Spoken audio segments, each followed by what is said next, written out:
Hello, I'm Peter Du Plessis, clinical psychologist. We all experience adversity in our lives. Like at the present moment, we have the fear of the coronavirus and have to endure the lockdown.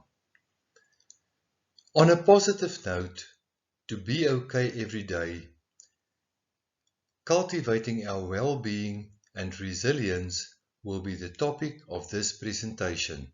I hope you enjoy it and learn something from it. Let's talk about resilience. Resilience is your capability to endure suffering or adversity and to bounce back after a period of suffering.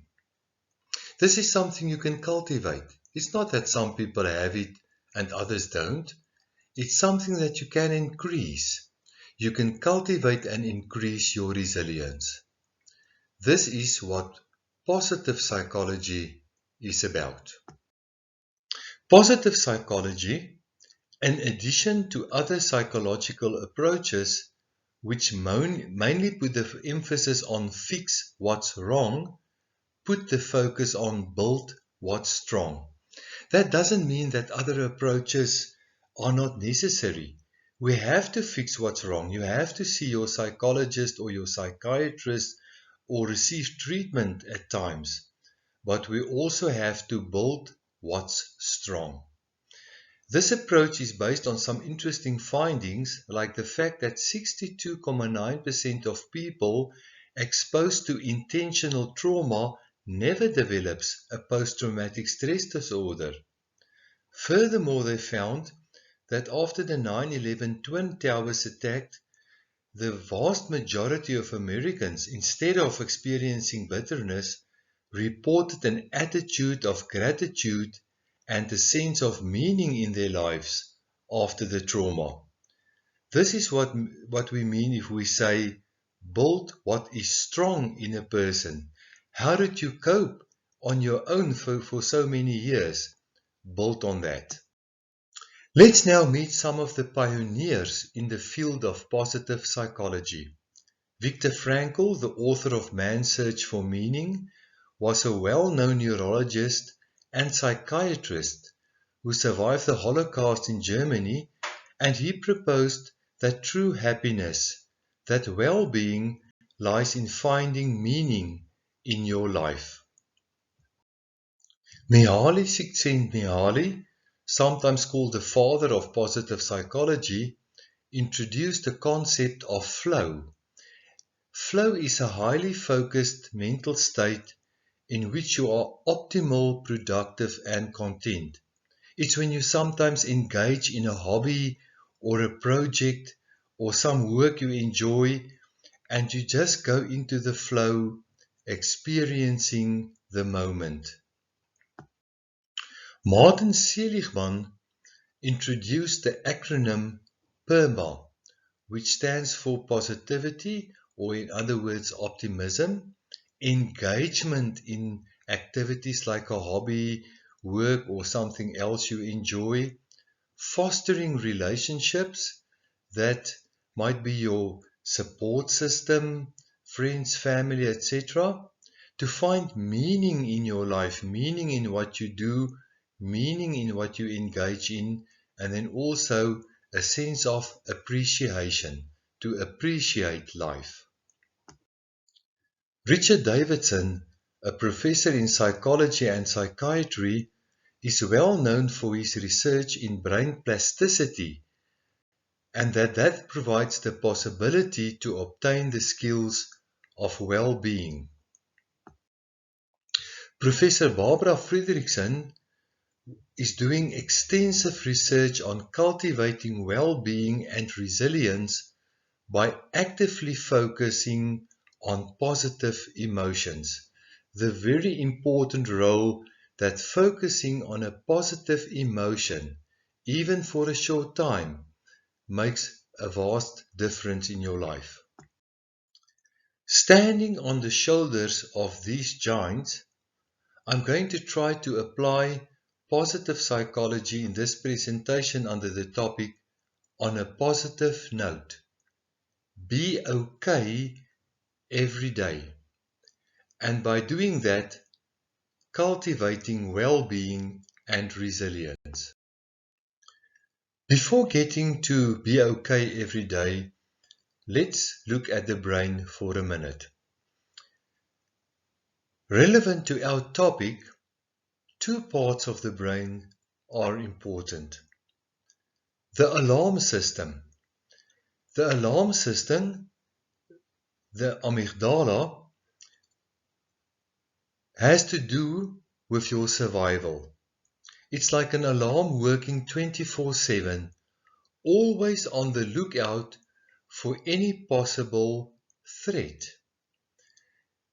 It activates you then to react, to flight, to fight, or to freeze.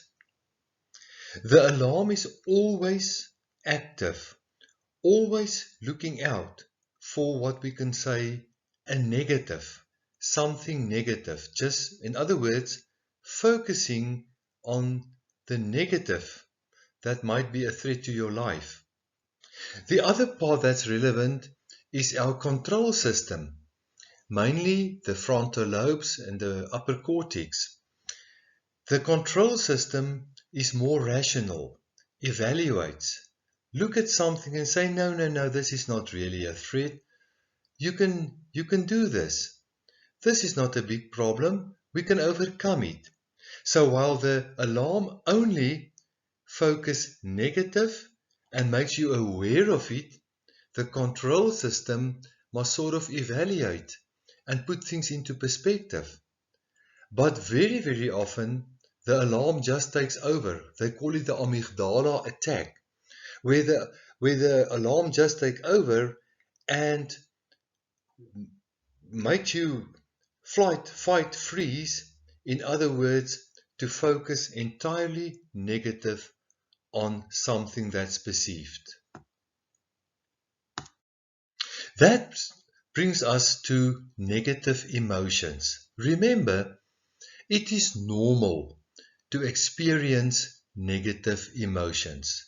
We all go through adversities in our lives, and then we experience negative emotions like feeling sad, feeling angry, to experience anguish. The problem is that they stand out and that we tend to focus and dwell on them. Often, we are so negative. We can talk about something negative for hours, dwell, focus on them. This causes a negative spiral into anxiety and depression. We often irrationally blow them out of proportion and allow them to label our lives. For example, my life is a mess. I will never get out of this. Oh, this is terrible. I can't endure this. Positive emotions, on the other hand, are more subtle and often experienced as neutral. We take them for granted. We would, for instance, say after a very good day that we had, and someone would ask you, how was your day? It was all right, it was okay. In other words, subtle, neutral. We often do not tend to dwell and to focus on our positive emotions. Positive emotions could be the generators of well-being and resilience. Starting with a positive emotion, it can extend, it can grow into a tendency that builds our strength and resilience. An old Indian once told this story to his grandson. You know, there are two wolves fighting in our souls, a good wolf and a bad wolf. The good wolf will tell you how smart you are, what you can achieve, how beautiful life is, while the bad wolf will put you down, will tell you how bad your life is, how you will never get anywhere in life, how ugly life and other people are. They keep fighting. So the grandson asks, "Who will win? Which wolf would win?" And he replied, "The one you feed." Remember not to feed your negative emotions, rather the positive emotions.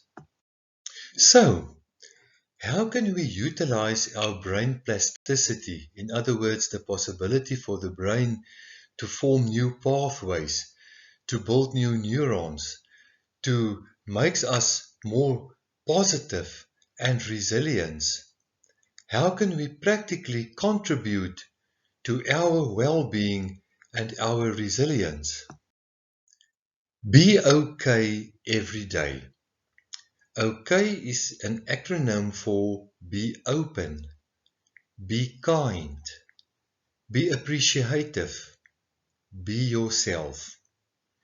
By doing these 4 things every day, by being okay every day, you utilize brain plasticity to form new pathways, to strengthen the positivity in your brain. In other words, to build your strengths and cultivate resilience. Be okay every day. Open, kind, appreciative, be yourself. First, be open. How can we do that? We do that by questioning our fixations, our negative and rigid beliefs and assumptions. For example, ask a question, so what? Is this situation really so terrible? Am I really such a bad person? What good might come from this situation I find myself in? I see it only as negative, but what good might be in the situation I find myself in? What might come of this? Is also to be more aware of being surrounded by goodness. People, for instance, we often make assumptions that all people are bad. You can't trust anyone. It's a jungle out there. People won't help you. Is it really true? If you learn to know someone, doesn't that person become good in your life? Or maybe help you with something? Or maybe you find some goodness in a person that you never thought could be. Be more aware of being surrounded by goodness. Focus your senses, experiences, and mind on the beauty of life. Like Bob Dylan once said, some people feel the rain, others just get wet. Don't just get wet. Experience being surrounded by goodness, your senses, your mind on the beauty of life. Be open to new experiences, new ideas, different ways of doing things. It is also very good for your brain and for the plasticity, for instance, to develop a new hobby, to get interested in something you thought was never for you. And you find yourself, but I am enjoying this, like getting involved in some creativity like art. Instead of just complaining, ask yourself if an adversity could contribute to your well-being. We could now just complain about being locked down. We can just sit and say, this is terrible. We can just sit and fear the virus the whole day. Or we can say, but what can I do with my time? Maybe this is carpe diem. I must grab the day. It's an opportunity to foster relations in the house, to maybe do a new project, to read a good book, etc. We must be open. Secondly, be kind. Rekindle and nourish existing relations and your support system. Be kind to the people around you, your family, your spouse, your friends, but also wherever you can, be kind to other people. Show kindness and generosity. Be an angel of kindness. Ask yourself the question, what can I do to be more kind to my spouse, my children, my parents, my family, my friends, my colleagues at work, other people I can encounter? Be kind. The third activity is to be appreciative. Focus every day for a while on at least one positive emotion, like gratitude. What am I grateful for? Joy. What do I enjoy? Awe. Who inspires me? Or what in life inspires me, like any good song, good music, a book you read? Love. How do I feel about the people I love? How does it make my heart feel? Humor. What makes me laugh, etc. You can also focus on something beautiful like a song, your garden, a flower, animals, nature, a sunset, the full moon, etc. They call it mindfulness or flow. You just get into the moment. You just experience. You just perceive without judging. You just feel the emotion. You can ask appreciative questions like, what is still good about us? What is still good about him? What is still good about her, about the situation? I found it often in marital therapy that people will tell you extensively how bad the spouse is, the wrong things they do, how they are irritating, and you name it. And then you ask the question, what is still good about him or her? And that might often be surprising, the list of things that come out of it. You can also appreciate your vulnerability.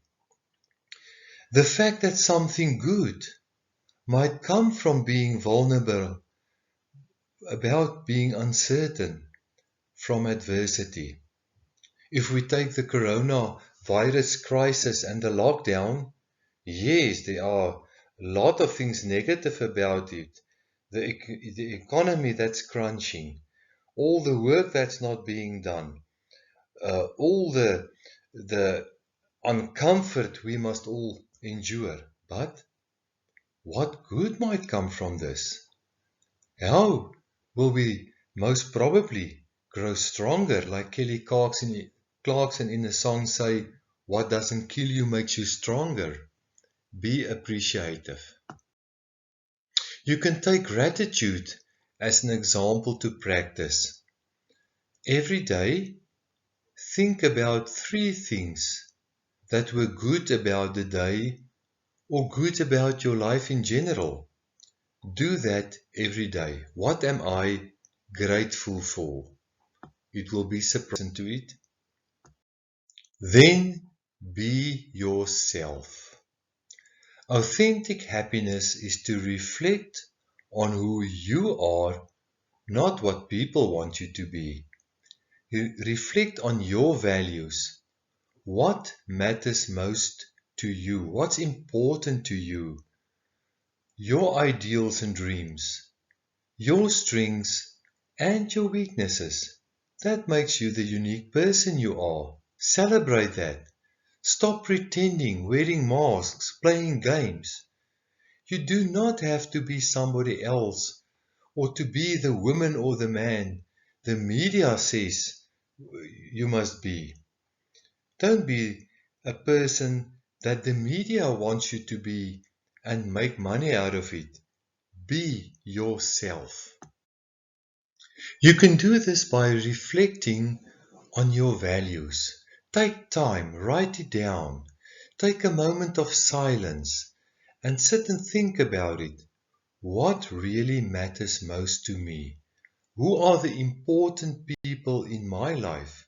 Who will cry when I die? How can I grow into the best person I can be? What are my values? Who am I really? reflect on that. You can also do it by seeing a psychologist or a personal coach or someone you trust and learn more about yourself. Who am I? To inspire you in this regard to be yourself, you can listen to the song of Bon Jovi, It's My Life. It's now or never. I want to live my life alive. To summarize, be okay every day. Neuroplasticity allows us the opportunity to cultivate our wellness and resilience. It provides us the opportunity to form new pathways in our brains, not to just focus and stronger build our negative tendencies, but also the positive. Yes, keep a realistic perspective on negative emotions. They're normal, they're there, but don't dwell on them. Don't focus on them. Don't feed them. You must also kindle your positive emotions. Focus on them. Feed them. Be okay every day. Be open. Be kind. Be appreciative. Be yourself. Be okay every day. Live your life on a positive note. I hope you have enjoyed and learned something from this presentation. If you have liked it, please like the video or leave a comment. You're most welcome to do so. Live your life on a positive note. Thank you.